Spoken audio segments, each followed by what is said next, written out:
Assalamualaikum warahmatullahi wabarakatuh.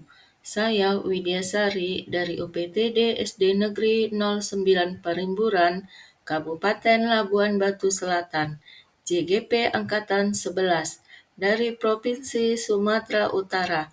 Di sini saya ingin berbagi aksi nyata tentang budaya positif di Forum Aksi Nyata di modul 1.4. Sini kan Bu, ini jabatannya apa Bu?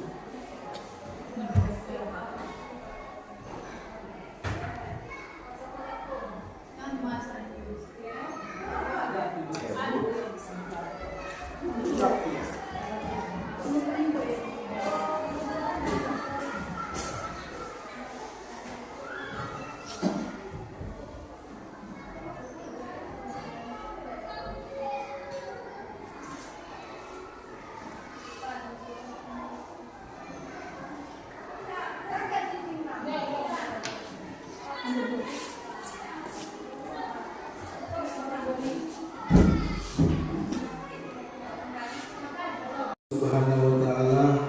Mulai ini kan? Kita masih diberikan nikmat kesehatan, nikmat kesempatan dapat berkumpul di ruangan laboratorium ini dalam rangka mengikuti acara kegiatan destinasi calon guru bergerak angkatan 19 Kabupaten Labuan Batu Selatan dengan tema budaya positif. Selamat salam sama-sama kita sampaikan ke junjungan kita Nabi besar Muhammad Sallallahu Alaihi Wasallam. Mudah-mudahan kita telah mendapat syafaatnya di kemudian hari. Adapun susunan acara kita pada pagi hari ini adalah yang pertama, satu kata sambutan oleh MC, yang kedua menyanyikan lagu Indonesia Raya, yang ketiga pembukaan secara resmi oleh kepala sekolah yaitu Bapak Ahmad Lutfi Siregar, dan yang keempat pemaparan materi oleh Ibu Widyasari, yang kelima sesi tanya jawab, dan yang terakhir yang keenam adalah penutup atau doa. Selanjutnya masuklah kita ke acara yang pertama, yaitu kata sambutan oleh MC atau saya sendiri.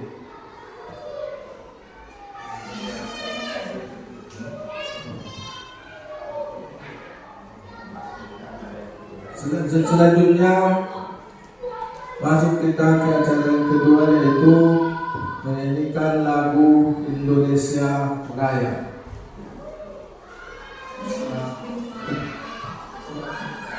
Para Bapak Ibu Guru, mohon semuanya berdiri.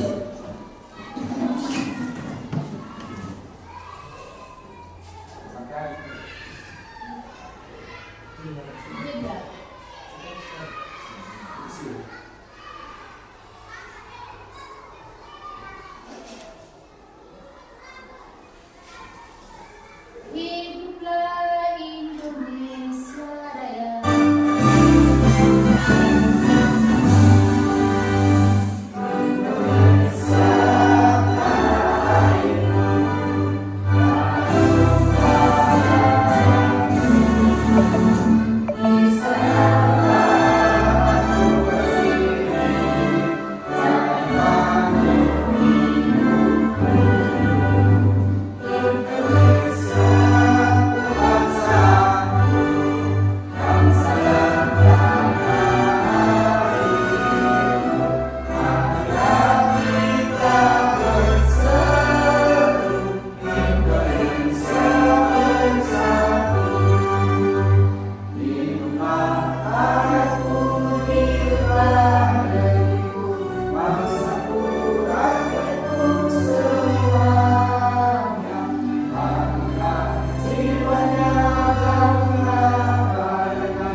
Bapak Ibu guru silakan duduk kembali.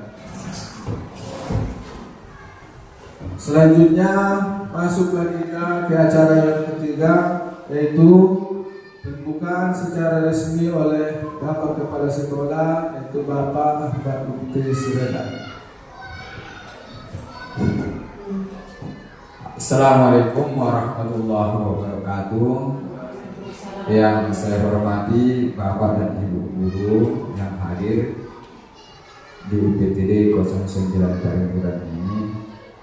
Kemudian yang saya hormati Ibu calon guru penggerak angkatan 11. Kemudian pertama syukur alhamdulillah kita tetapkan kepada Allah Subhanahu wa taala dan sholawat beri salam kita sanjung kepada kita bersama sallallahu alaihi wasallam. Mudah-mudahan kita mendapat semangat hari ini. Pertama, ucapan terima kasih kepada Bapak dan Ibu yang telah berhadir dalam acara diseminasi tentang disiplin positif untuk calon guru penggerak angkatan 11, yaitu kepada Ibu Lydia Sari dari sekolah kita ini. Kemudian kepada Bapak dan Ibu nanti sebagai penyanyi atau diseminasi tema, mudah-mudahan nanti dapat memaparkan apa nanti paparan tentang disiplin positif ini yang bertujuan untuk diterapkan nanti setelah kita ini. Dengan demikian pada pagi hari yang berbahagia ini, untuk kegiatan ini saya buka dengan secara resmi kegiatan diseminasi calon guru penggerak angkatan 11 di UPTD 09 Parimburan dengan resmi ini juga dengan ucapan Bismillahirrahmanirrahim. Terima kasih. Wabillahi taufiq wal hidayah. Assalamualaikum warahmatullahi wabarakatuh.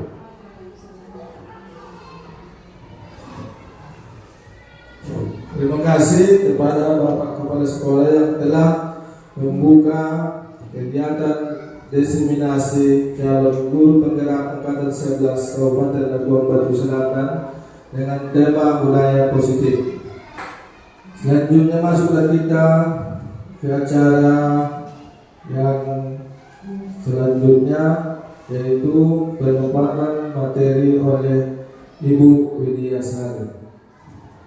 Pada ibu tersebut kami persilakan.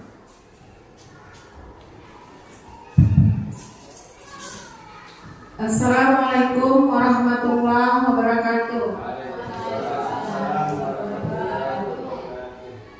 Sebelum saya memulai, saya akan membacakan pantunnya Bapak Ibu. Nanti satu baris Ibu bilang cakep, gitu ya. Ada pemburu menangkap itik. Buah pepaya enak dikonsumsi. Untuk bu guru yang paling cantik, izinkan saya memulai presentasi. Nah Bapak Ibu, saya sebelumnya mengucapkan puji syukur kehadirat Allah Subhanahu wa taala, Tuhan yang Maha Kuasa yang telah memberi kita nikmat kesehatan, kesempatan serta keselamatan sehingga kita dapat berkumpul dalam kegiatan diseminasi dengan tema budaya positif. Serta selamat beriringkan salam kita hadiahkan kepada Habibain junjungan Nabi kita Muhammad SAW, yang mana beliau telah mengantarkan kita kebahagiaan di dunia dan di akhirat kelak. Amin amin ya rabbal alamin. Yang terhormat Bapak Kepala Sekolah SDN 09 Parimburan dan yang saya hormati Ibu Bapak Guru yang hadir dalam kegiatan diseminasi budaya positif. Di sini saya bertujuan untuk memaparkan budaya positif kepada seluruh warga SDN 09 Parimburan. Adapun kegiatan yang saya laksanakan ini bertujuan untuk memenuhi tugas saya sebagai JGP Angkatan 11, yaitu dalam aksi nyata modul 1 disiplin positif. Bapak Ibu, sebelumnya coba berdiri, tolong Bapak Ibu berdiri, hadir dengan temannya. tadi kita udah pernah kan berbagi hadiah kepada peserta didik kita, ya kan? Untuk menimbulkan aura positif juga pandang wajah Bapak Ibu berhadapanku, saling menghadapan. Berarti bawa aura positifnya. Karena kita namanya budaya positif kan? Sudah tatap matanya, jangan mulut yang ditatap nanti tersenyum. Dalam waktu 30 detik, coba Ibu tersenyum, ketawa. Sudah ketawa? Ya, bagaimana hati Bapak Ibu? Senang? Ya, terima kasih. Baiklah, saya akan memaparkan budaya positif. Budaya positif ini harus kita terapkan kepada warga sekolah. Nah, untuk kesepakatan kelas kita, kalau kita buat kesepakatan sendiri berpendapat. Setuju Bapak Ibu? Ya. Yang kedua, berpikir terbuka dan saling menghormati. Setuju? Yang ketiga, jika ada satu peserta berbicara, maka peserta lain mendengarkan. Setuju? Keempat, berpendapat setelah dipersilakan. Kelima, berpartisipasi penuh. Keenam, mengikuti kegiatan dengan perasaan gembira. Iya, ini hari Ibu bergembira? Gembira. Ya, terima kasih. Lanjut.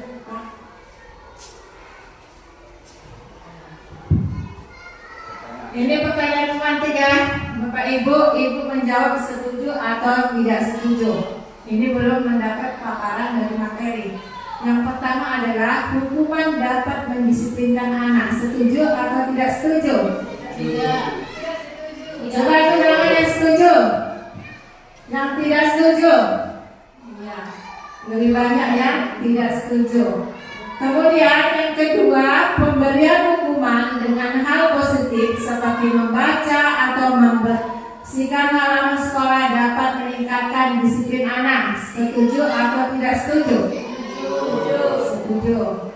Yang ketiga, memberi penghargaan dapat meningkatkan motivasi belajar anak. Sudah? Next Pak. Setelah Bapak Ibu mengetahui paparan materi ini, Ibu akan mengetahui nanti jawaban pemantik tersebut. Apakah setuju atau tidak setuju? Materi yang saya sampaikan yang pertama adalah disiplin positif dan nilai-nilai kebajikan universal. Yang kedua, teori motivasi, hukuman dan penghargaan restitusi. Yang ketiga adalah keyakinan kelas. Yang keempat, kebutuhan dasar manusia. Yang kelima, restitusi 5 posisi kontrol. Yang keenam, restitusi segitiga restitusi. Next. Yang pertama adalah disiplin positif dan nilai kebajikan universal. Kalau yang dikatakan disiplin positif, Bapak Ibu, apa sih maksudnya disiplin positif itu? Ada Bapak Ibu yang mengetahui? Ada yang mengeluarkan pendapat Bapak Ibu?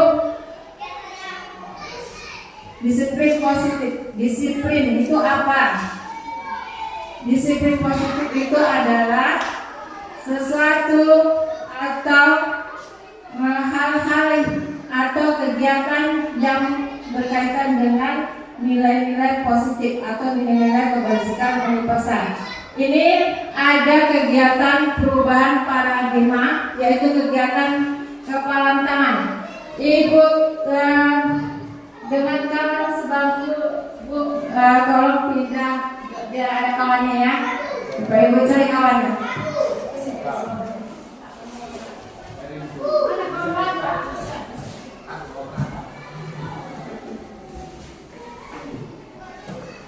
Udah, ini bisa Ibu bagi, yang saya bagi satu orang satu, tulis tulisan yang berharga bagi Bapak Ibu yang tidak boleh diketahui oleh temannya.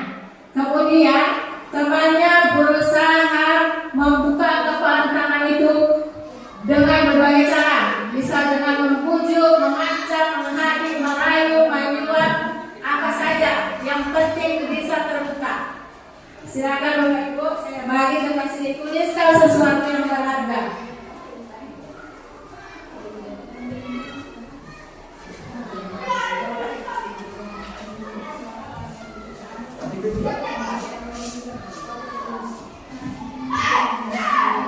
Gak boleh dikasih tahu temannya tulisan apa itu, biar penasaran teman sebelahnya. Satu orang Pak, satu orang yang membuka kepalan tangan tersebut.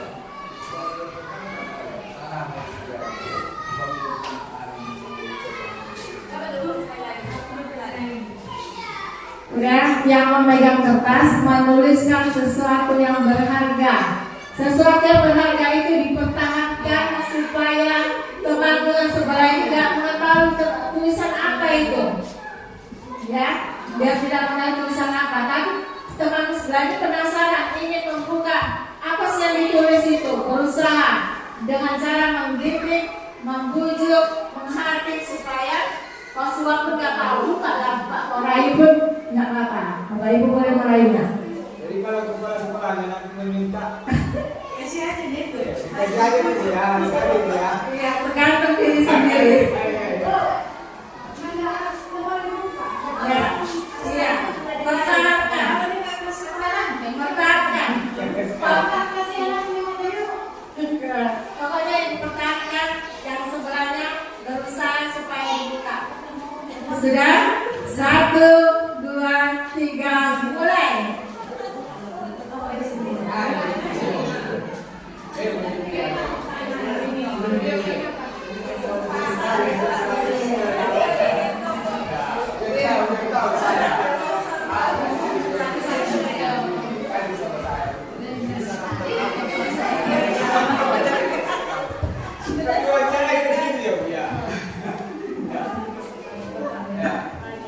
Ini yang Bapak tulis, tolong perhatikan sama saya. Karena ini sesuatu yang berharga tentunya boleh diberikan sama orang. Nah, jadi mereka itu berikan bersama saya dan tahu saya ini. Apa ini? Ini adalah sesuatu yang berharga bagi saya. Saya tidak mengasih tahu sama orang lain. Nah, tolonglah. Karena itu mungkin berguna juga sama saya kan. Jadi kalau berguna sama Bapak sama saya, itu berguna sama ini. Nah, tolong ya, ini saya berikan ini ya. Berikanlah sama saya ini. Aduh panjang.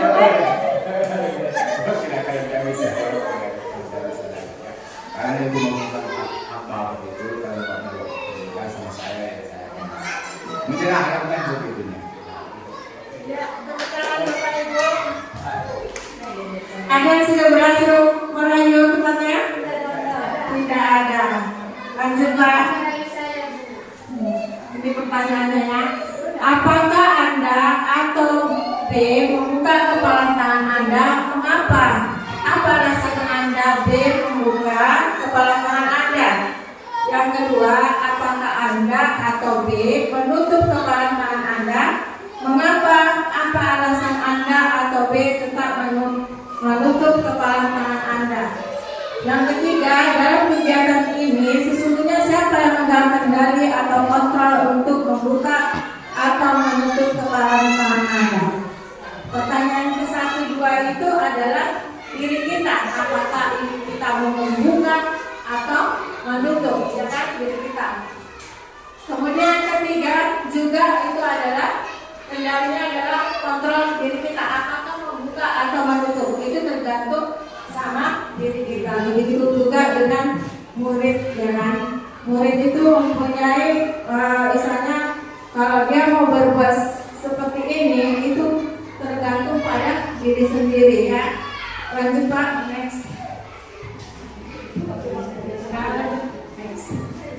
Kemudian perubahan paradigma teori kontrol atau teori pilihan ilustrasi kontrol. Ilusi guru mengontrol murid. Bagaimana Bapak Ibu ini? Ilusi guru mengontrol murid. Kita selama ini mengontrol murid kan? Kita suruh anak membuang sampah, jangan ribut, tindakan Bapak Ibu kan? Kemudian ilusi bahwa kritik dan membuat orang merasa bersalah dapat menguatkan karakter. Ketika anak kita marahi, kita hukum, itu akan membentuk suatu karakter. Apakah karakter itu akan baik atau buruk? Kemudian ilusi bahwa semua penguatan positif, efektif, dan bermanfaat. Kalau apa yang kita berikan dengan cara penguatan positif akan bermanfaat bagi siswa kita. Kemudian ilusi bahwa orang dewasa memiliki hak untuk memaksa. Next, Pak. Next. Di sini sudah tertera bagian disiplin positif mengenai teori counter atau teori pilihan menurut Dr. William Glasser ya. Terdiri dari Anda tidak bisa mengontrol orang lain, hanya Anda yang bisa mengontrol diri Anda. Kemudian semua perilaku memiliki tujuan. Kemudian model berpikir menang-menang, kolaborasi dan konsensus menciptakan pilihan-pilihan baru. Kemudian realitas kebutuhan kita berbeda. Kita berusaha memahami pandangan orang lain tentang dunia. Setiap orang memiliki gambaran yang berbeda-beda. Next, Pak. Apakah makna disiplin? Menurut Bapak Ibu, apa makna disiplin? Pendapat sendiri Bapak Ibu. Kalau di layar fokus adalah makna disiplin itu artinya adalah belajar ya. Disiplin diri membuat orang menggali potensinya menuju sebuah tujuan. Apa yang dihargai. Kemudian namun dalam budaya kita, makna kata disiplin telah berubah menjadi sesuatu yang dilakukan seseorang pada orang lain untuk mendapatkan kepatuhan. Kecenderungan umum adalah menghubungkan kata disiplin dengan ketidaknyamanan, bukan dengan apa yang kita hargai atau pencapaian suatu tujuan yang mulia. Ini yang menurut PTT disiplin, makna disiplin. Next, Pak. Kemudian kalau kita membuat suatu keyakinan haruslah mengandung nilai-nilai kebajikan universal. Yang mencakup kebajikan secara keseluruhan adalah dengan profil pelajar Pancasila. Profil pelajar Pancasila itu terdiri dari beriman, bertakwa kepada Tuhan Yang Maha Esa dan berakhlak mulia. Yang kedua apa Bapak Ibu? Mandiri. Yang ketiga menolak kritis. Keempat berkegiatan global. Yang ketiga bergotong royong. Keenam kreatif. Teori motivasi, hukuman dan penghargaan atau restitusi. Teori motivasi. Motivasi apa Bapak Ibu? Masuk motivasi. Iya, dorongan untuk melakukan sesuatu, baik itu perilaku positif atau negatif. Itu tergantung pada diri kita. Teori motivasi perilaku manusia ini terdiri dari motivasi eksternal. Ini yang timbul untuk menghindari ketidaknyamanan atau hukuman. Apa yang akan terjadi apabila saya tidak melakukannya? Motivasi internal ini contohnya Bapak Ibu, misalnya Bapak Ibu datang tepat waktu, misalnya kan. Tapi bukan karena dalam dirinya, tapi karena misalnya dia dipandang kepala sekolah aku disiplin. Berarti kan itu berdasarkan dari eksternal, dari luar dirinya ya, untuk menghindari ketidaknyamanan, untuk dinilai atau diimbang atau imbalan. Misalnya setelah pulang sekolah nanti aku akan melaksanakan kegiatan tambahan buat murid supaya aku mendapat imbalan atau tambahan dari kepala sekolah. Nah itu berarti bukan motivasi, bukan dari dirinya, itu termasuk motivasi eksternal. Tapi kalau dengan dirinya atau motivasi internal itu adalah untuk menghargai diri sendiri. Kalau kita melakukan atau misalnya datang tepat waktu, itu karena niat dari diri sendiri, bukan karena siapa-siapa, itu adalah motivasi internal. Eksternal. Ini merdeka menurut Ki Hajar Dewantara. Merdeka itu artinya tidak hanya terlepas dari perintah, akan tetapi juga cakap buat memerintah diri sendiri. Maksudnya apa yang kita buat, apa yang kita laksanakan itu harus berdasarkan diri sendiri,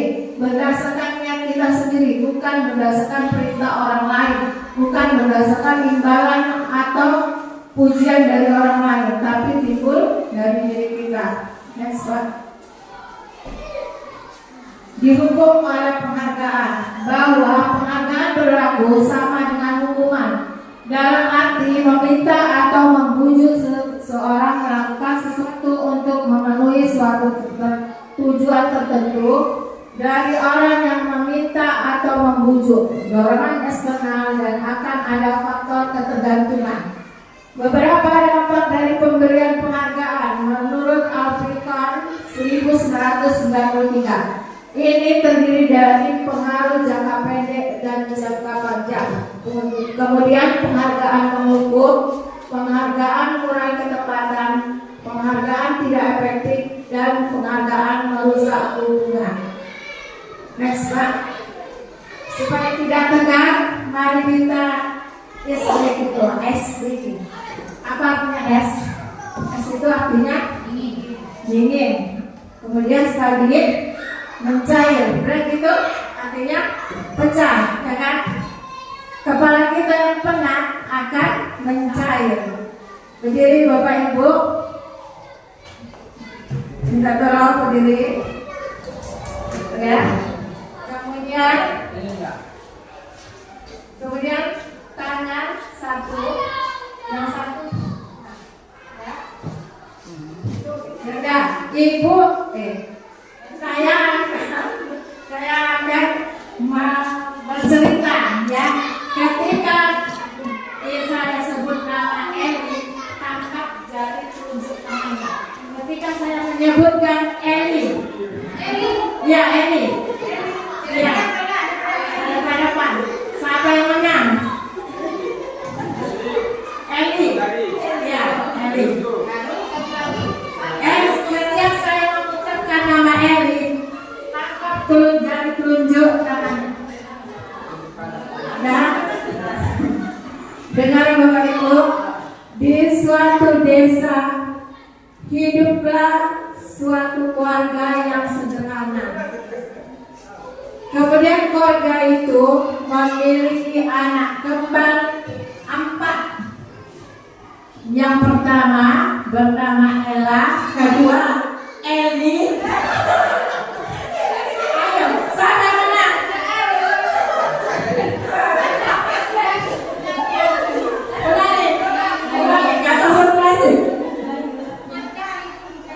Ulangi, konsentrasi. Ulangi, konsentrasi dimulai. Ibu, saya bilang konsentrasi. Ya Bapak Ibu, konsentrasi dimulai.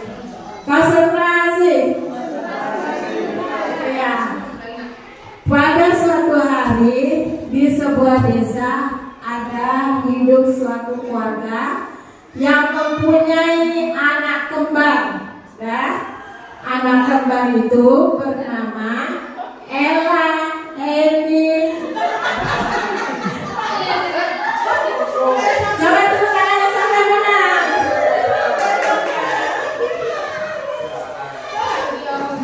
Mau dilanjutkan? Konsentrasi. Pada suatu hari, karena kehidupan yang susah, si Ella merantau. Kemudian si Eli menangis.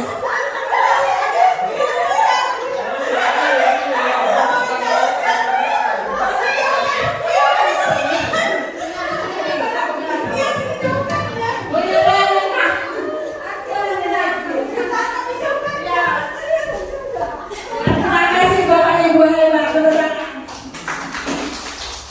Kemudian kita lanjutkan ya Bapak Ibu, contoh pengakuan atau apresiasi kebajikan. Ini dalam situasi, misalnya kita sebagai pemuka, kemarin saya perhatikan pada saat menolong murid baru di kelas kita, nilai kebajikannya adalah rasa empati besar sekali. Kemudian pada saat kamu membantu teman-temanmu di tugas kelompok, nilai kebajikannya adalah kepedulianmu. Kemudian pada saat kamu memungut kertas-kertas yang berserakan di lantai, nilai kebajikannya adalah rasa tanggung jawab. Next, Pak. Nah, ini ya Bu, Bapak Ibu, tindakan Di sini ada pernyataan apakah ini termasuk tindakan atau hukuman? Ya Bapak Ibu, hukuman atau konsekuensi? Hukuman, apa itu maksud dalam hukuman? Konsekuensi. Gini aja kata kuncinya, kalau hukuman itu pernyataannya adalah negatif, kalau konsekuensi pernyataannya adalah positif. Yang pertama, mencatat 100 kali di dalam buku kalimat, saya tidak akan terlambat lagi karena terlambat ke sekolah. Apakah itu termasuk hukuman atau konsekuensi? Ayo. Apa? Siapa yang memilih hukuman? Siapa yang memilih hukuman dalam konsekuensi? Ayo. Ya, coba nanti siapa yang benar jawabannya paling banyak itu juara satunya ya. Udah, ingat Bapak Ibu tadi jawabannya. Kemudian lari mengelilingi lapangan basket 2 kali karena terlambat hadir ke sekolah. Hukuman atau konsekuensi? Hukuman. Serentak. Murid diminta untuk push up 15 kali karena tidak menggunakan masker ke sekolah. Hukuman atau konsekuensi? Hukuman. Menggantikan kertas tugas temannya yang telah dicoret-coret. Konsekuensi. Membersihkan tumpahan air di meja tulis karena tersenggol pada saat belajar. Hukuman atau konsekuensi? Kemudian murid disuruh untuk tidak mengenakan sepatu seharian di sekolah karena tidak mengenakan sepatu hitam. Cuman lari mengelilingi lapangan basket 2 kali karena terlambat 10 menit. Hukuman. Coba Bapak Ibu, Pak, next jawabannya Bapak Ibu benar tidak? Ayo, siapa yang salah satu? Salah 2? Saya benar semua. Tepuk tangan sama Pak Kaisar sudah semua. Udah? Ada 2 di situ. Konsekuensi yang menggantikan kertas tugas teman yang telah dicoret-coret, kemudian membersihkan tumpahan air di meja tulis karena tersenggol pada saat belajar. Yaitu kalau konsekuensi kan bernilai positif. Dan next Pak. Ini perbedaan hukuman dengan konsekuensi. Kalau hukuman sesuatu yang menyakitkan harus terjadi. Makanya Bapak Ibu, kalau kita menghukum anak dengan cara menghukum itu akan berdampak panjang, berdampak sakit hati anak. Ya Bapak Ibu, saya pernah dulu mengalami juga kan. Saya pernah dihukum, dipukul pakai buku karena saya melihat jawaban di buku. Dipukul saya pakai buku, tapi sampai saat ini masih teringat siapa yang memukul saya pakai buku. Jadi berat terlalu satu. Ya, setelah pelajaran ini tidak lagi diterapkan dengan hukumannya Bapak Ibu. Nanti kita posisi kontrol kita nanti kita akan bahas posisi kontrol kita sebagai apa yang cocok untuk mengubah perilaku anak menjadi perilaku yang positif. Kemudian membuat anak sakit atau fisik maupun hati untuk jangka waktu lama. Ini hukumannya. Kalau konsekuensi membuat anak merasa tidak nyaman dalam jangka waktu pendek. Hanya sebentar aja jika mereka membersihkan tinta yang tumpah, lalu mereka bertanggung jawab membersihkan, itu dampaknya hanya sebentar saja hilang. Hanya itu ya. Kemudian anak membenci kedisiplinan. Untuk hukumannya, konsekuensi anak menghargai kedisiplinan. Kemudian hukuman paksaan, kemudian stimulus tanggapan, kemudian hukuman mendorong anak menyakiti diri sendiri. Kemudian konsekuensi mendorong anak agar mudah menyesuaikan diri. Kemudian konsep diri yang buruk, kemudian konsep diri yang baik untuk konsekuensi. Kemudian hukuman, anak belajar untuk menyembunyikan kesalahan. Konsekuensi, anak belajar untuk mematuhi peraturan. Kemudian hukuman, marah, rasa bersalah, dipermalukan, merasa tidak dihargai. Inilah perasaan anak jika kita menghukum anak. Kemudian untuk konsekuensi, kehilangan hak dibuat tidak nyaman, diasingkan untuk sementara. Ini adalah perbedaan dari hukuman dan konsekuensi. Next. Apa itu restitusi? Baru dengar Bapak Ibu ini kan kosakata baru. Restitusi. Restitusi ini adalah proses menciptakan kondisi bagi murid untuk memperbaiki kesalahan mereka, sehingga mereka bisa kembali pada kelompok mereka dengan karakter yang lebih kuat. Restitusi juga merupakan proses kolaboratif yang mengajarkan murid untuk mencari solusi untuk masalah mereka dan membantu murid berpikir tentang orang seperti apa yang mereka inginkan menjadi tujuan yang mulia dan bagaimana mereka harus memperlakukan orang lain.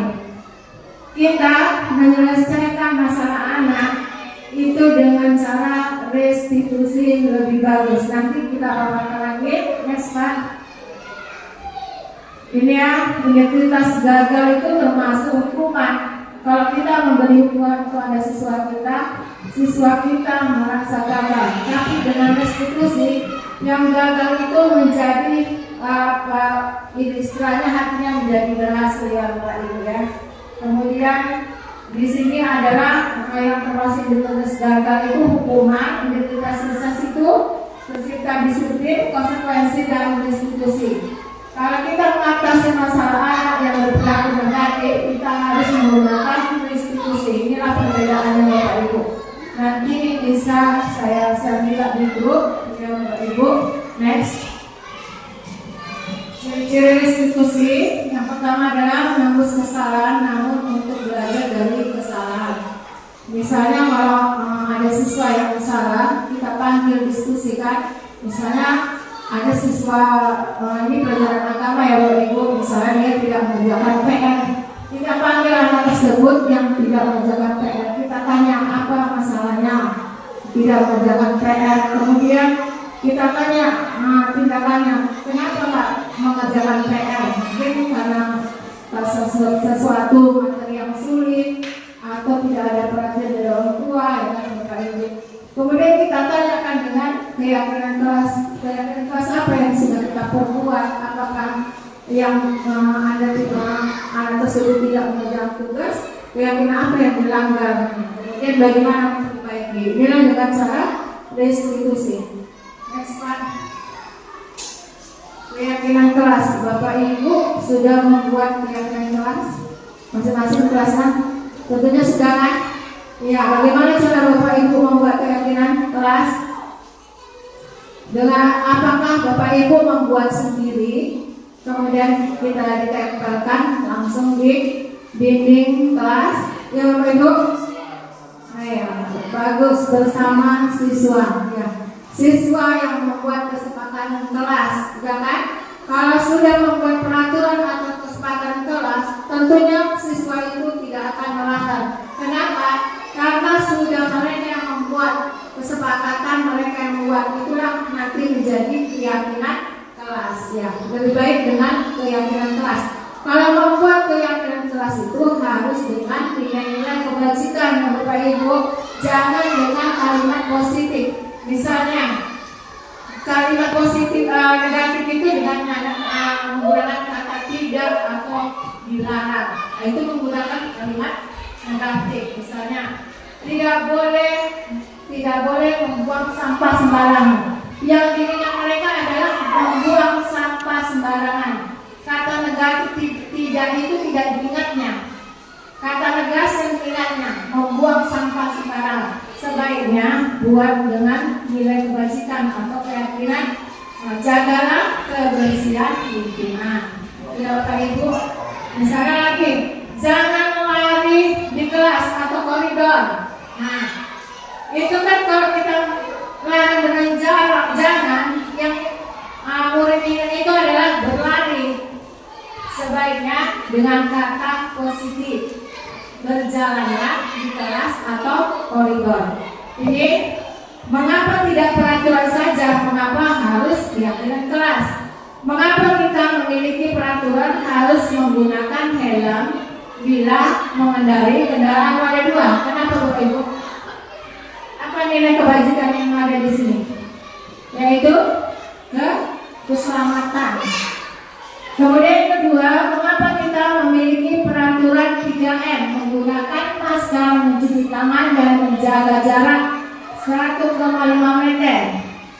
Kenapa Bapak Ibu? Apa yang kita perhatikan Ibu di sini? Iya, kesehatan. 100 kesehatan. Kemudian yang ketiga adalah mengapa kita memiliki peraturan harus datang ke tempat waktu pada saat mengikuti pelatihan. Apa nilai kebajikan di sini Bapak Ibu? Disiplin atau menghargai diri sendiri ya Bapak Ibu ya kan? Ya, lanjut Pak. Ini adalah lingkaran budaya positif. Pertama di dalam lingkaran terkecil yaitu peraturan kelas. Awalnya kita membuat suatu peraturan kelas. Setelah peraturan kelas atau kesepakatan kelas sudah dilaksanakan, itu kan akan kita terapkan dan mendarah daging dengan peserta didik menjadi sebuah keyakinan kelas. Kalau sudah keyakinan kelas, akan dibawa ke lingkungan sekolah menjadi sebuah lingkungan yang positif. Setelah pembiasaan dengan kegiatan-kegiatan yang positif akan menjadi sebuah budaya positif. Next, Pak. Nah, jadi Bapak Ibu, yang mana yang merupakan keyakinan kelas? Yang mana Bapak Ibu pilih? Yang pertama, kesepakatan kelasnya datang tepat waktu, mengucapkan salam, kemudian menjaga kebersihan sekolah. Kemudian berdoa sebelum dan sesudah kegiatan. Kemudian ketiga, aktif dalam pembelajaran. Yang kelima, tertib. Yang kesepakatan sudah kanan. Kami guru dan murid saling menyayangi. Yang kami murid yang semangat belajar. Kemudian kami murid yang peduli dengan teman-teman. Coba Bapak Ibu, mana yang kita pakai yang lebih baik? A atau B? Yang A, kesepakatan kelas A datang tepat waktu, mengucapkan salam. Ini berarti untuk peserta didik saja. Perhatikan Bu, kalau kita yang B, kami guru dan murid saling menyayangi. Menyayangi itu kan sama dengan mengucapkan salam, kemudian sopan santun, sama itu Bapak Ibu. Merubah atau tetap itu? Kita lanjut Bapak Ibu. Yang mana yang merupakan keyakinan kelas? Menurut Bapak Ibu, tadi Bapak Ibu menilai bagian A, kesepakatan kelas. Coba bisa mengatakan pendapatnya, alasannya memilih bagian A. Bapak Ibu. Keyakinan kelas yang ini sudah sini.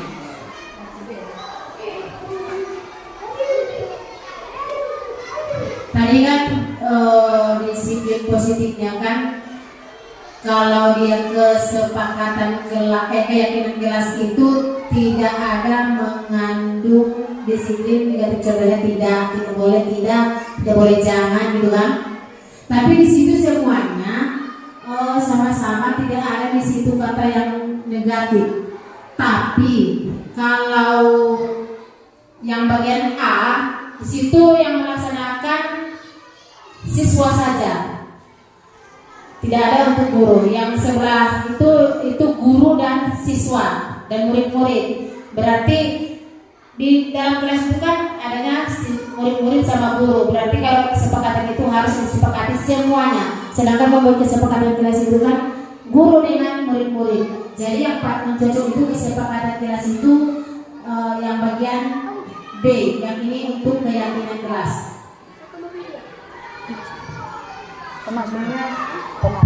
Sebenarnya dibuat alasan dengan Bu Epi itu sudah benar, tapi lebih tepatnya yang kesepakatan kelas itu di posisi yang A, yang kedua adalah keyakinan kelas. Karena sudah dibuat peraturan atau kesepakatan kelas, otomatis itu merupakan keyakinan kita sebagai guru dan murid. Ya kan Bapak Ibu, kita buat dengan kami guru dan murid yang saling menyayangi. Berarti ada di situ nilai kebajikan, yaitu saling menyayangi. Sudah Bapak Ibu, ada lagi yang mau bertanya atau menjawab dari kesalahan klasik kita ini? Next Pak. Next. Nah, ini Bapak Ibu, keyakinan kelas itu tadi kan mencakup profil pelajar Pancasila yang nilai kebajikan itu banyak Bapak Ibu. Saling menghormati, saling menghargai, peduli, komitmen, keselamatan. Di sini ada di kolom ini, coba Bapak Ibu tuliskan dengan keyakinan kelas atau nilai kebajikan apa yang ada di peraturan ini. Selalu kembali buku ke tempatnya. Apa nilai kebajikannya, Bapak Ibu? Apa Bapak Ibu?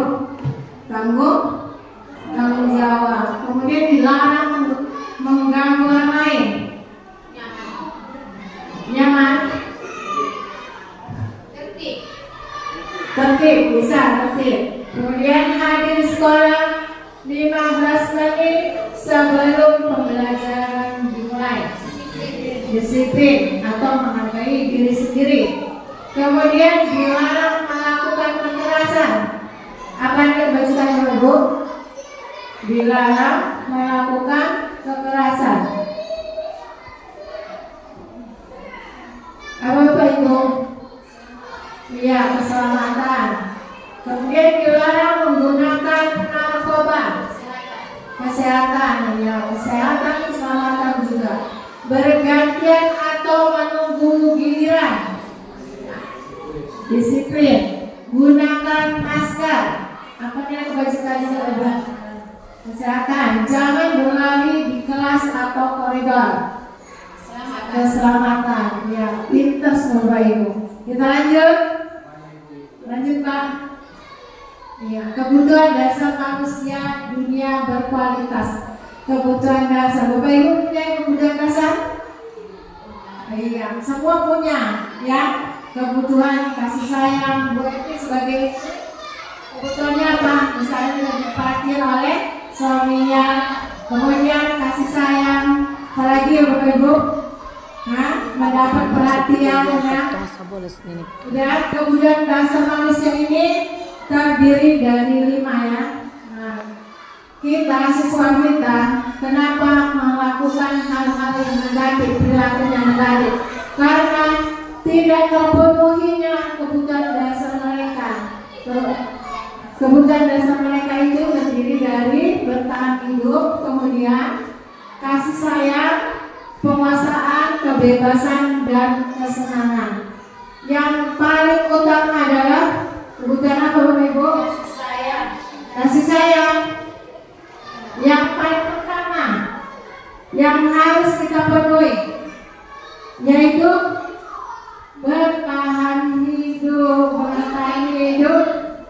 Yang di tengah, nah itulah mengontrol sama kebutuhan dasar. Kalau terpenuhi kebutuhan bertahan hidup, dia akan timbul dengan kasih sayang, penguasaan, kebebasan, dan kesenangan. Lanjut Bapak Ibu. Ini ya, ini jawabannya. Kebutuhan bertahan hidup adalah kebutuhan yang bersifat psikologis untuk bertahan hidup, misalnya kesehatan, rumah, dan makanan. Kemudian kasih sayang dan rasa diterima.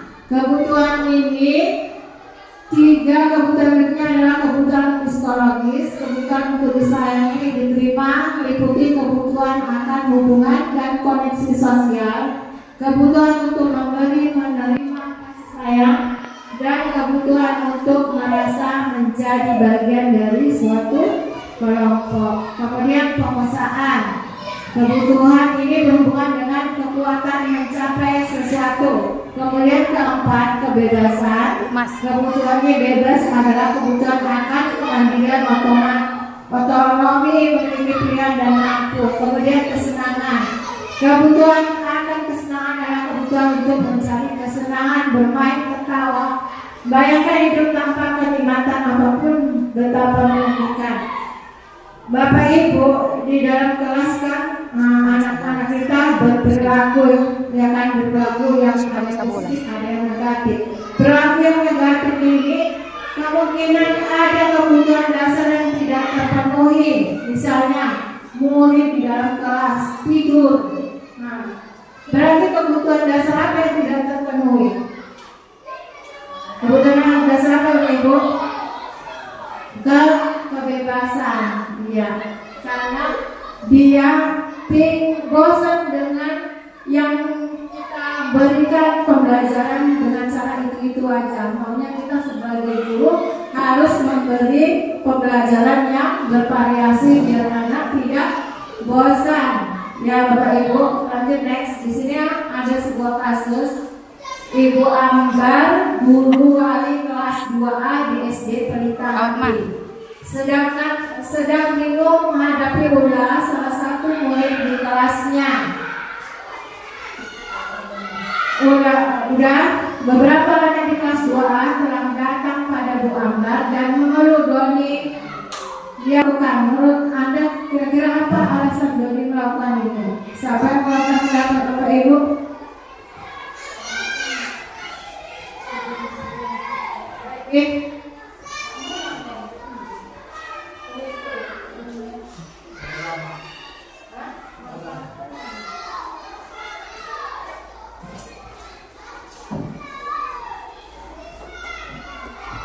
Ini Bapak Ibu, kebutuhan dasar manusia ini adalah sebuah kasus mungkin terjadi di kelas Bapak Ibu, pernah terjadi.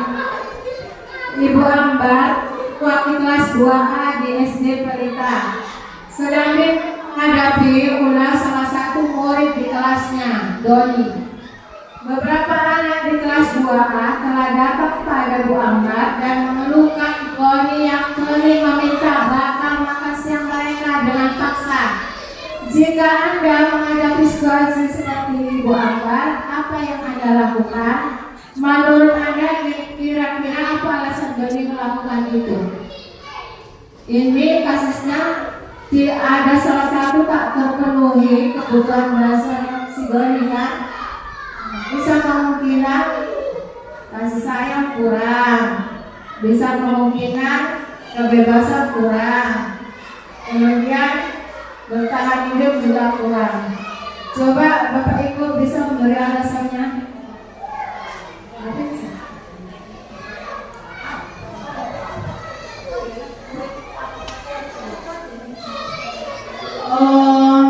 Jika saya menghadapi situasi seperti ini, saya akan memanggil si Doni kan dan menanyakan kenapa dia melakukan hal seperti itu. Nah, kemungkinan alasannya itu mungkin tadi itu ada dia itu bertahan hidup kurangnya apa namanya itu? Bukan bertahan hidup karena mungkin dari rumah dia tidak ada dibawakan bekal sama orang tuanya. Itu mungkin alasannya, makanya dia sering mengambil bekal kawan-kawannya. Begitu. Bagus. Tepuk tangan sama Bu Evi. Yang kebutuhan dasar yang kurang sama yang diberi alasan sama Bu Evi adalah bertahan hidup, karena kemungkinan dia tidak dibawa bekal sama orang tuanya sehingga dia lapar. Untuk mengisi perutnya itu dia meminta bekal dengan temannya ya. Kemudian yang kedua juga bisa buat alasan mereka, alasan si Doni juga, yaitu dia supaya temannya menangis. Kemudian dia kan melihat temannya nangis ketakutan, dia senang. Udah otomatis kalau dia berbuat ulah, kemudian bu guru akan memanggilnya, mencari perhatian kan, kemudian dipanggillah orang tuanya. Berarti si Doni kebutuhan kurang akan kebutuhan kasih sayang. Ada lagi Bapak Ibu, misalnya kita alasan si Doni, ada lagi Bapak Ibu yang mau mengeluarkan pendapat, misalnya kebutuhan dasar apa yang belum terpenuhi. Misalnya kepuasan, ya kan? Dia merasa dia yang paling hebat di kelas itu, minta bekal temannya, sehingga kita harus mengetahui karakteristik peserta didik seperti ini. Makanya kita akan memberi jabatan dia sebagai ketua kelas. Banyak kemungkinan kebutuhan dasar Pak Doni yang tidak terpenuhi. Ada Bapak Ibu yang mau menambahkan lagi? Pak Marwan? Iya. Next. Ya, ini penjabarannya ya Bu. Misalnya tadi yang belum adalah kebebasan. Bila jawaban Doni dalam kasus di atas adalah bahwa dia merasa bosan dengan bakal makan dibawakan ibunya dari rumah karena ibunya selalu membawakan bekal yang sama. Oleh karena dia ingin mencoba makanan teman-temannya yang beraneka ragam. Ya, ini kebutuhan dasar kebebasannya. Kemudian tadi yang belum kesenangan. Dalam kasus Doni menjawab bahwa ia melakukan karena iseng saja dan ia menikmati ekspresi wajah teman-temannya yang kesal kalau diambil makanannya. Dan menurut dia ekspresi teman-temannya itu lucu, maka berarti Doni sedang berusaha memenuhi kebutuhannya akan kesenangan. Makanya Bapak Ibu, kalau murid kita berperilaku negatif berarti ada salah satu kebutuhan dasarnya tidak terpenuhi. Next. 5 posisi kontrol. Ini ya Bapak Ibu, kita akan melihat YouTube-nya. Lihat kan YouTube-nya biar Ibu paham 5 posisi kontrol.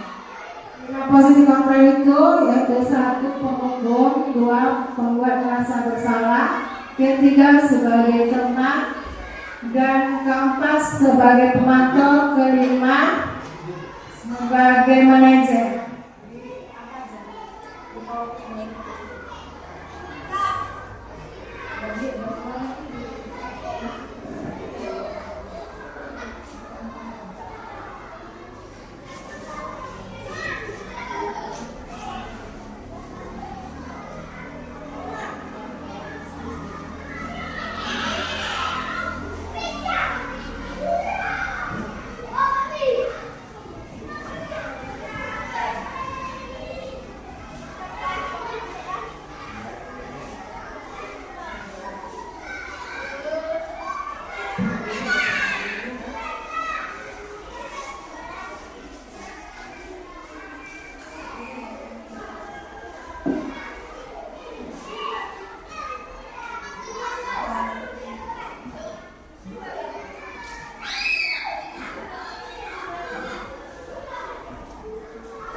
Next one.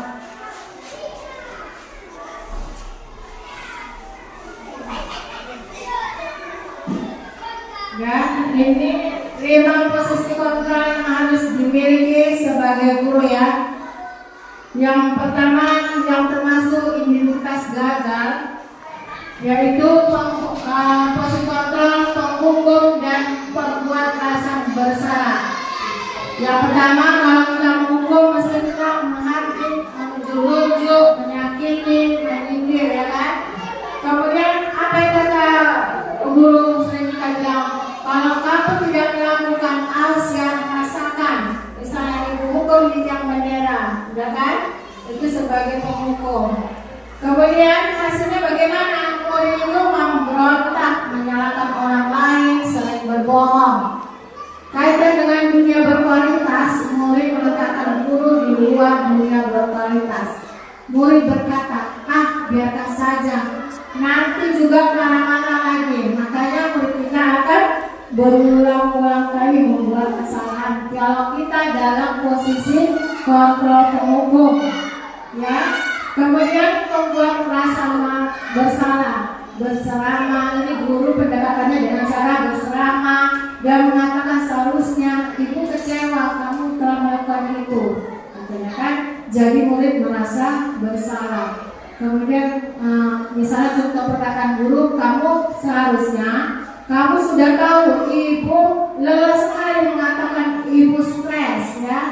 Kemudian hasilnya bagaimana? Untuk murid menyembunyikan, menyangkal, berbohong. Kemudian murid itu berbohong karena dia merasa bersalah. Kemudian murid itu berkata, maaf ya, maafkan saya Bu, misalnya gitu.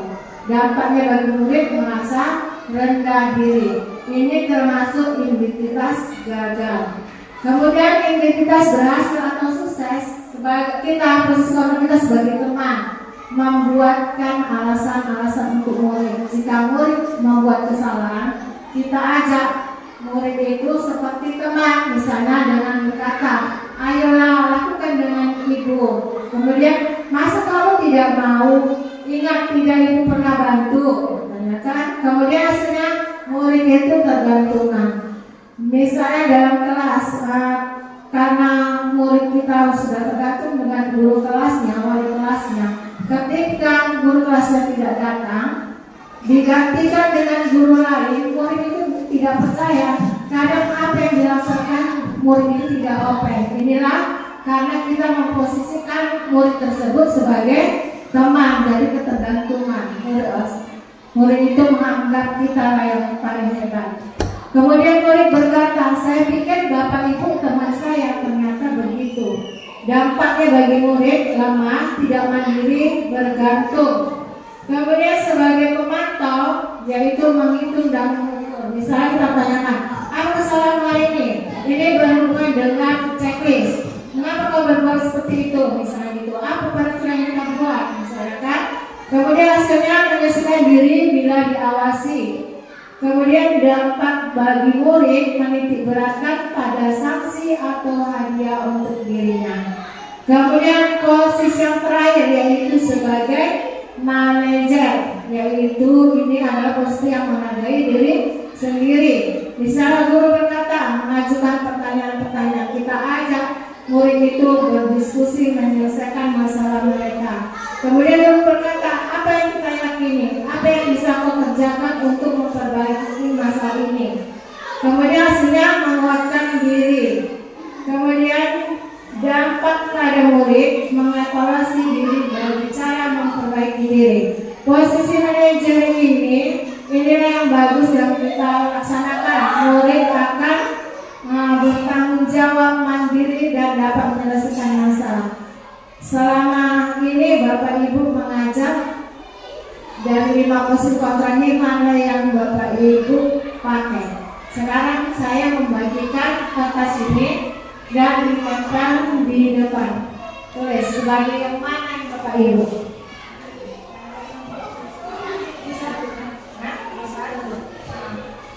Tulis sebagai pengukur atau pembuat merah, salah teman atau pemantau.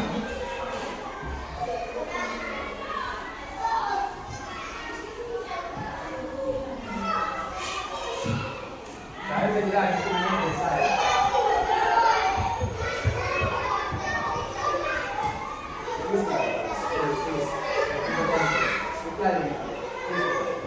Yang jujur Bapak Ibu selama ini ya.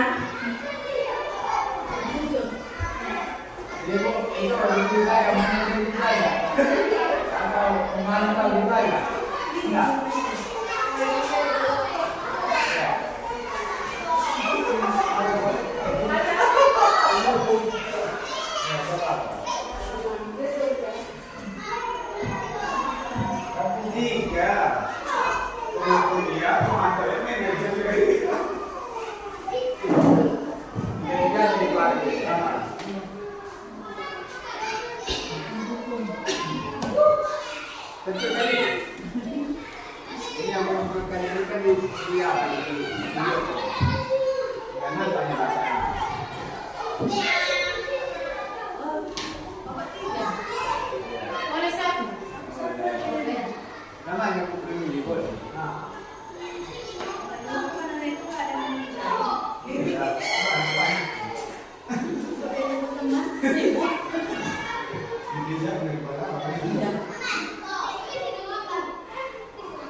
sudah selesai.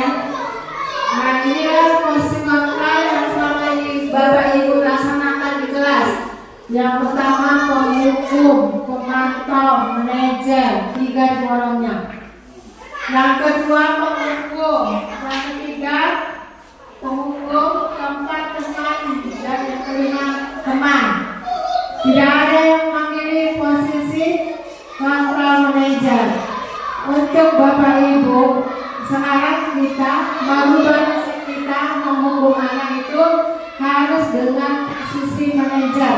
Anak kita ajak diskusi, kemudian kita tanya apa masalahnya, kemudian apa keyakinan kelas yang telah dibuat, kemudian jika keyakinan kelas dilakukan bagaimana dampaknya. Itulah posisi manajer. Bisa Bapak Ibu ditinggalkan? Bisa merubah manajer itu menjadi posisi yang manajer.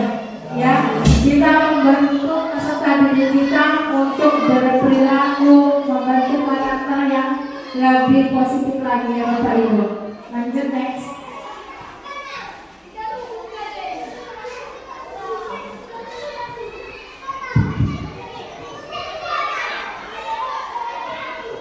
Ini ya pernyataan. Coba ini kalau pernyataan ini sesuai dengan posisi kontrol yang mana? Saya kecewa sekali dengan kamu. Ayo. Sebagai penghukum, manajer merasa bersalah. Merasa bersalah. Nah, ingat jawabannya. Kemudian kamu tidak pernah benar melakukannya. Posisi kamu mana ini Bapak Ibu? Menghukum. Ayo lakukanlah demi ibu bapak. Sebagai apa nih? Posisi kamu sebagai teman. Kemudian yang ketiga, apakah kamu mau mendapatkan stiker di tangan ini? Posisi kamu yang mana Bapak Ibu? Hah? Pemantau. Ini Pak saya pergi. Bagaimana kamu bisa menyelesaikan masalah ini? Manajer. Kamu selalu paling terakhir. Sebagai kamu selalu yang paling keren. Merasa bersalah. Ya, next. Coba lihat jawabannya. Nah, sampai benar semua. Tepuk tangan. Saya kecewa sekali dengan kamu. Membuat merasa bersalah. Siapa jawaban tadi benar? Kemudian kamu tidak pernah benar melakukannya sebagai penghukum. Sama ini yang benar. Nomor 5. Kurangin poinnya. Kemudian ayo lakukan demi ibu bapak sebagai teman. Apakah kamu mendapat stiker di tangan ini? Memantau. Bagaimana kamu bisa menyelesaikan masalah ini? Manajer. Kamu selalu yang paling terakhir. Penghukum. Ya Bapak Ibu, supaya lega kita ice breaking dulu. Jadi Bapak Ibu, siapa selalu ada tempatnya.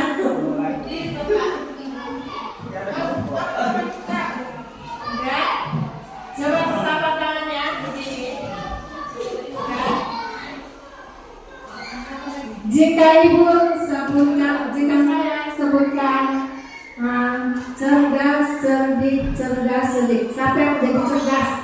Tangan, Bu Mas lagi Pak. Kalian posisi sebelah kanan. Boleh bisa Pak Seman? Bisa mana? Sebelah kiri, cerdik.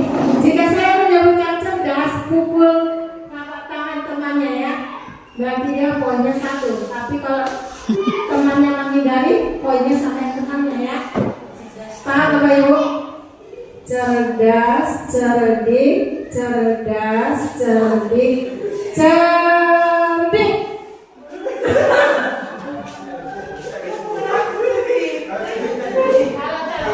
Kalau cerdik, cerdik yang mukul, cerdas menghindar, dia dapat poin. Kalau kena, berarti cerdik dapat poin, cerdas tidak. Kalau nggak kena, baru cerdas yang dapat. Cerdas, cerdik, cerdas, cerdik, cerdas. Sampai dapat poin 2.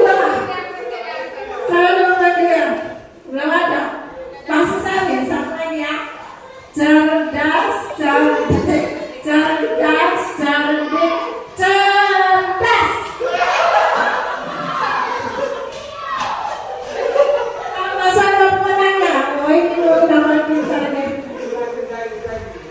Next.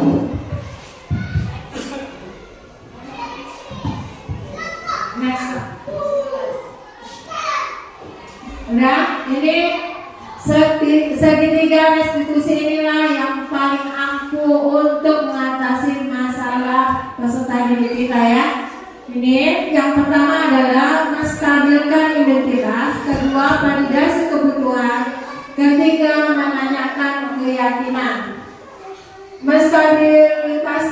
Menstabilkan identitas ini biasanya kita bawa murid ini, kita misalnya murid kita bermasalah kan. Tadi yang saya contohkan kasus tidak mengerjakan tugas agama, kita panggil anak itu, kita tanya, menstabilkan identitas mereka. Tadi kamu punya masalah ya? Ya Bu, masalahnya apa? Kita tanyakan ya kan. Masalah saya tidak mengerjakan tugas. Kita akan memvalidasi hal itu bukan masalah, semua orang membuat masalah ya, semua orang punya masalah. Kemudian yang posisi dari validasi kebutuhan itu, adakah cara yang lebih efektif untuk mendapatkan apa yang kamu butuhkan? Kamu tentu punya masalah. Kita tanya, kamu tentu punya masalah. Kenapa kamu tidak mengerjakan tugas? Mungkin alasannya kan banyak kan, karena mungkin soal agama sulit atau karena nggak mengerti dengan materi ini Bu, karena nggak ada yang membantu saya mengerjakan tugas misalnya kan. Kemudian setelah kita validasi kebutuhan mereka, kita tanya nilai-nilai apa yang telah kita sepakati. Kita tanya, kita kan sudah membuat keyakinan kelas, nilai apa yang kamu langgar. Kita tanya misalnya nilai tidak mengerjakan tugas di sekolah, harus mengerjakan tugas di sekolah, misalnya keyakinan mereka yang mereka buat. Setelah itu kita buat kasih sama anak itu bagaimana solusinya. Anak itu akan mengerti, saya tidak akan melanggar peraturan kelas itu dan saya akan meminta maaf kepada ibu agama. Itulah segitiga restitusi. Kita kalau menyelesaikan masalah anak, biar anak tidak merasa gagal dan sukses, harus menggunakan segitiga restitusi ya. Yang pertama adalah menstabilkan identitas, yang kedua validasi kebutuhan, yang ketiga adalah menanyakan keyakinan. Next.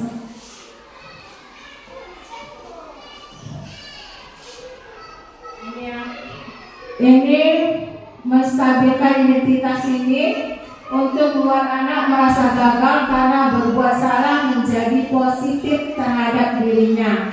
Biasanya guru berkata, berbuat salah itu hal yang manusiawi. Tidak ada manusia yang sempurna. Bapak Ibu juga punya buat salah. Kita pasti bisa menyelesaikan permasalahan ini. Bapak Ibu tidak tertarik untuk mencari tahu siapa yang benar.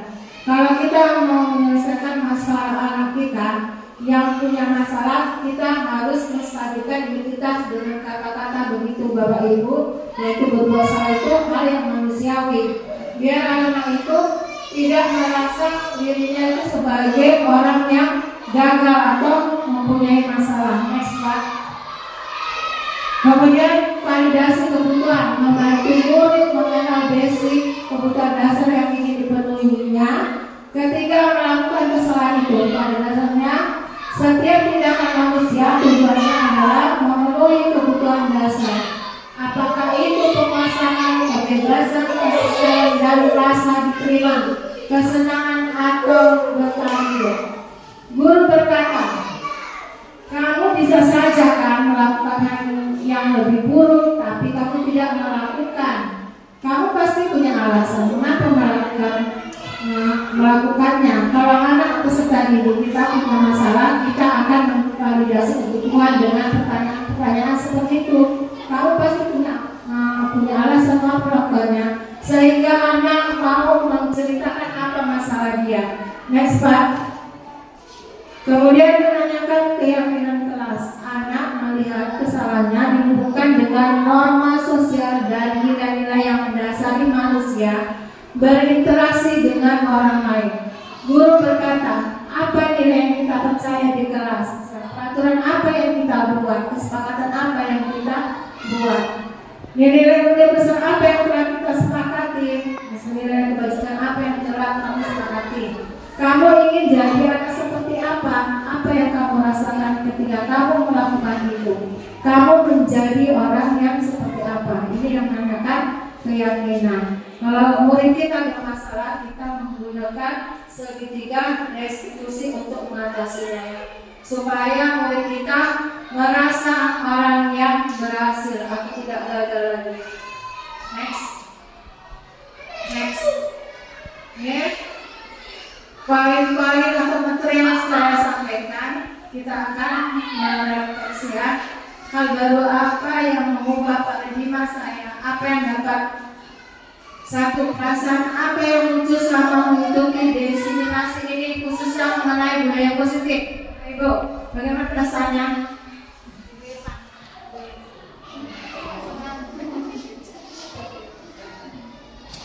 Yang mau mengatakan pendapat, Ibu Masda.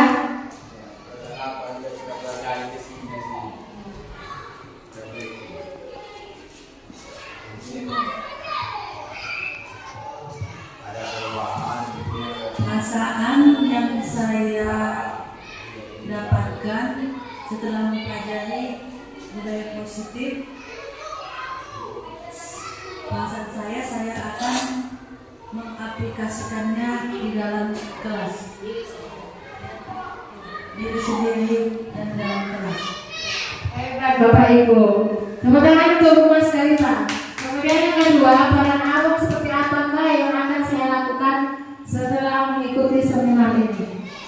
Abang itu sama dengan menuntun peserta didik. Bu Epi. Peran abang yang seperti yang Bu Widya buat, ramah kepada anak, sayang kepada anak, serta membimbing siswanya agar melakukan hal-hal yang menjadi positif. Bagus Bu Epi, terima kasih. Kemudian yang ketiga, saya akan jadi abang seperti apakah setelah mengikuti seminar ini? Posisi kontrol Bapak sebagai apa?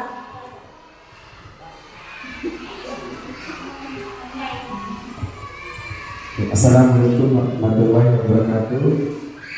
Saya akan menjadi among yang seperti apakah setelah mengikuti seminar ini. Oke, ternyata setelah mengikuti seminar ini, yang namanya seorang guru berarti bukan jadi seorang penghukum, melainkan jadi seorang manajer yang bisa menjadi contoh, yang bisa mengayomi, yang bisa mengetahui daripada perasaan siswa ataupun bagaimana siswa kita keseharian selain setelah daripada berada di luar sekolah. Berarti kita harus tahu juga perasaan siswa atau kelakuan siswa ketika berada di luar sekolah. Jadi kita tidak bisa menjudge siswa kita itu adalah jahat, siswa kita itu adalah salah, maka kita harus mencari tahu terlebih dahulu. Mungkin amongnya kedepannya kita sama-sama bisa menjadi guru yang lebih baik lagi, yang bisa mendisiplinkan kognitif menjadi seorang manajer sesuai dengan aturan yang sudah berlaku. Mungkin itu pendapat dari saya. Terima kasih. Assalamualaikum warahmatullahi wabarakatuh. Terima kasih Pak Sherman, hebat jawabannya Pak. Ya, hari ini saya sudah menyampaikan disiplin positif. Kegiatan hari ini mudah-mudahan bermanfaat bagi kita semua dan dapat melakukan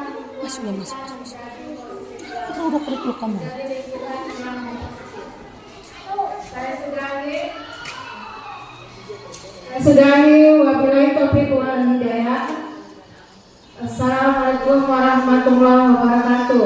Saya tutup dulu ya dengan pantun. Biru laut seperti kolam. Masalahnya biru laut seperti kolam. Ikan paus pandai menyelam dari lubuk hati yang paling dalam. Saya tutup presentasi dengan salam. Wassalamualaikum warahmatullahi wabarakatuh.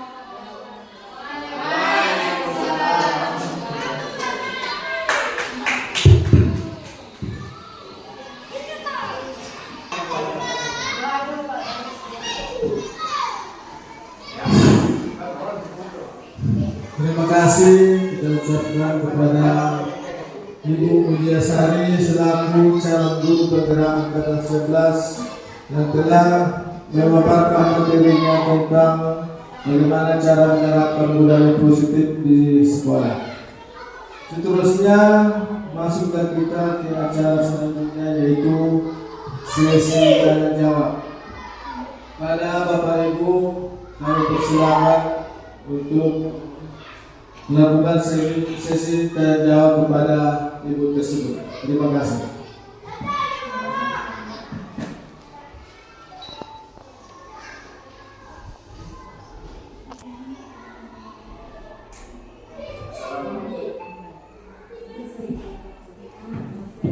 Assalamualaikum warahmatullahi wabarakatuh.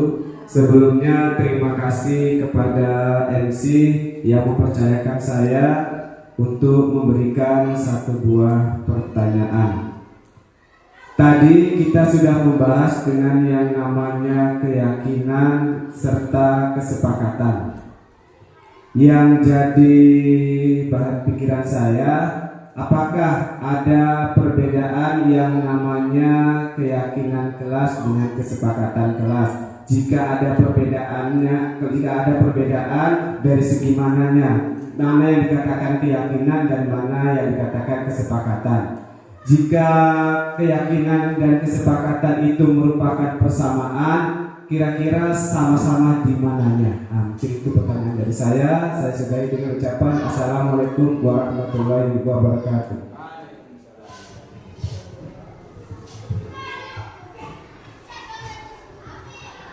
Terima kasih kepada Pak Sarman yang telah memberi pertanyaan tentang apa sih perbedaan kesepakatan dengan peraturan, ya kan? Kalau misalnya persamaannya apa gitu kan Pak? Menurut saya yang saya pelajari bahwa kesepakatan itu sama dengan peraturan kelas kan Pak. Jadi kalau peraturan kelas itu dibuat bersama anak-anak, bersama guru, kemudian dituliskan untuk keyakinan itu adalah dari hati, bagaimana melaksanakan kesepakatan itu sehingga menjadi karakter peserta didik atau menjadi kebiasaan yang positif peserta didik. Kalau menurut saya persamaannya sama-sama harus mengikuti peraturan, baik itu kesepakatan atau keyakinan yang dirasakan oleh peserta didik. Terima kasih.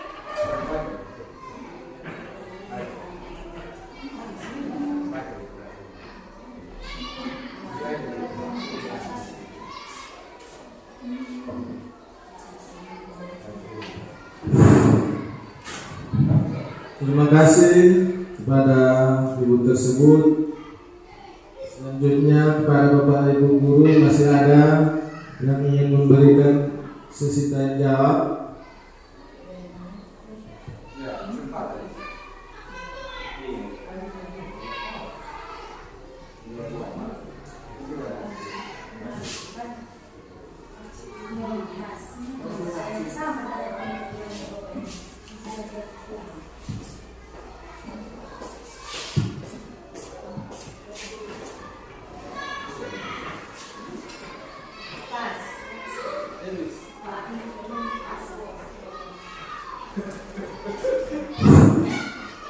Terima kasih.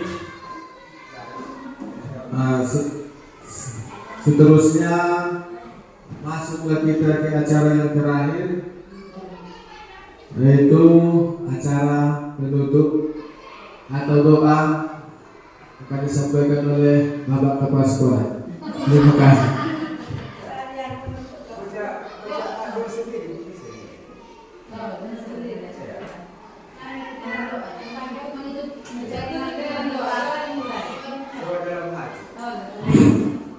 Untuk menutup acara pada hari ini, yaitu kegiatan diseminasi calon guru penggerak angkatan 11 Kabupaten Labuan Batu Selatan dengan tema budaya positif.